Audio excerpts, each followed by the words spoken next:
हाँ तो बच्चों, कैसे हैं आप सब। जैसा कि आप सभी को पता है, अपना क्लास 10th का चैप्टर नंबर 9 इससे पहले वाली वीडियो में स्टार्ट कर चुके थे और उसमें कुछ इंट्रोडक्शन भी ले चुके थे और वहां क्वेश्चन नंबर फर्स्ट और सेकंड पूरा कंप्लीट कर चुके थे। आज के इस वीडियो में बच्चों लेने वाले हैं क्वेश्चन नंबर थर्ड। अब क्वेश्चन नंबर थर्ड में देखो बच्चों, दो कंडीशंस आपको दे रखी है, मतलब दो स्थितियां आपको दे रखी है। अब देखो यहाँ पर क्या हो रहा है, मतलब एक पार्क था बच्चों। अब उस पार्क में क्या लगाना है बच्चों, स्लाइड लगाना था, मतलब फिसलन पट्टी जिसपे स्लिप करते हैं बच्चे, वो आपको वहां लगाना था। अब दो तरीके से लगाई गई बच्चों को, एक तो 5 साल से छोटे बच्चों के लिए लगाई गई और एक लगाई गई बड़े बच्चों के लिए।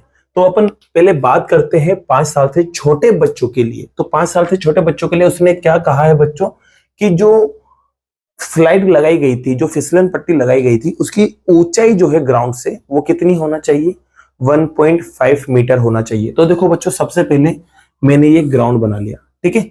अब यहां से बच्चों आपको फिसलन पट्टी को, जो स्लाइड थी, उसको सिर्फ 1.5 मीटर की ऊंचाई तक ले जाना है, ठीक है। अब यहां से क्या करना है, स्लाइड लगा देना है, मतलब फिसलन पट्टी आपको लगा देना है। ये आपने फिसलन पट्टी यहां लगा दी।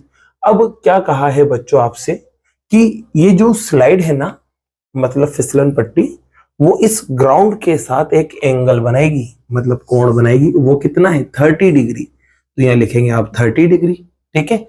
अब आपसे कहा है कि ये जो स्लाइड थी, इसकी क्या लंबाई होगी वो आपको बताना है, मतलब ये आपको निकालना है बच्चों।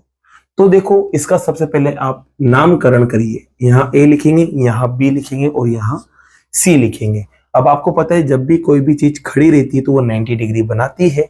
अब सीधा सा है, एक लौता ट्राइंगल है, तो एक लौता ट्राइंगल जब भी आ जाए तो जिसको आपको निकालना है उसको ऊपर रख दो। मुझे निकालना है बच्चों एसी को, तो मैं एसी को ऊपर रखूंगा। तो पहले लिखेंगे इन ट्राइंगल एबीसी, त्रिभुज एबीसी में एसी को आप ऊपर रखेंगे और इस चीज को आप नीचे रखेंगे, एबी को, ठीक है। अब चेक करो ये दोनों है क्या। तो आपको पता है, एंगल के सामने हमेशा परपेंडिकुलर होता है, जिसे बोलते हैं लंब, और 90 के सामने हमेशा होता है हाइपोटेनियस, जिसे बोलते हैं आप कर्ण, ठीक है। अब देखो, आपने एसी को ऊपर रखा है, मतलब इस चीज को आपने ऊपर रखा है, और एबी को नीचे, मतलब इसको नीचे रखा है। तो आप देखो, यहाँ पर हाइपोटेनियस आ रहा है और यहाँ परपेंडिकुलर आ रहा है। तो हाइपोटेनियस अपॉन परपेंडिकुलर हो रहा है।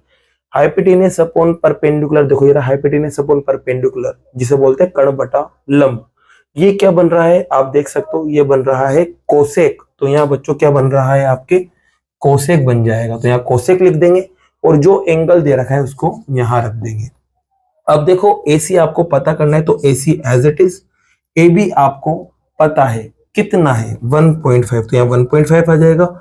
अब देखो, फिर से कोसेक आ चुका है। अब यहाँ देखो, कोसेक किसका अपोजिट होता है, साइन का। कोसेक किसका अपोजिट होता है, साइन का।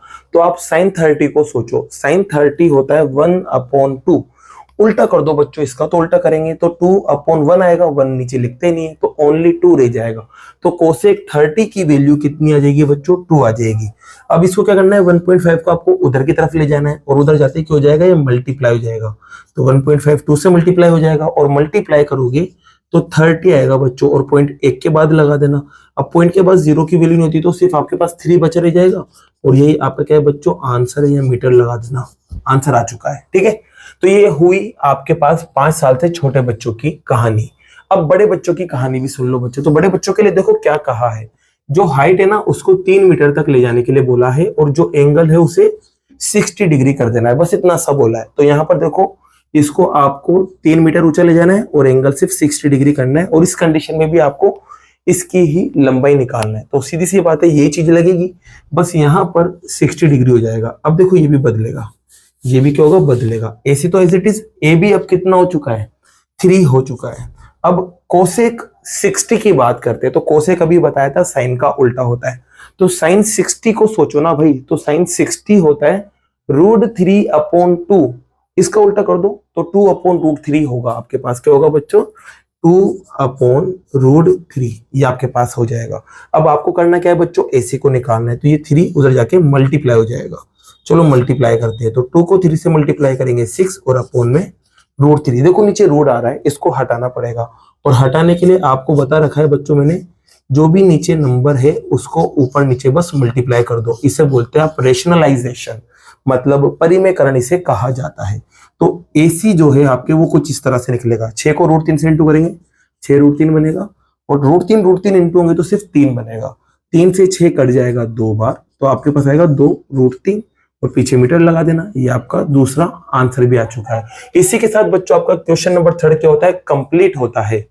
जैसा कि बच्चों क्वेश्चन नंबर 4 आप यहां देख सकते हैं। क्वेश्चन नंबर 4 में देखो क्या लिखा हुआ है, आपको एक टावर दे रखा है, मतलब मीनार दे रखी है। तो बच्चों ये लो आप एक टावर बना लेते हैं, ठीक है।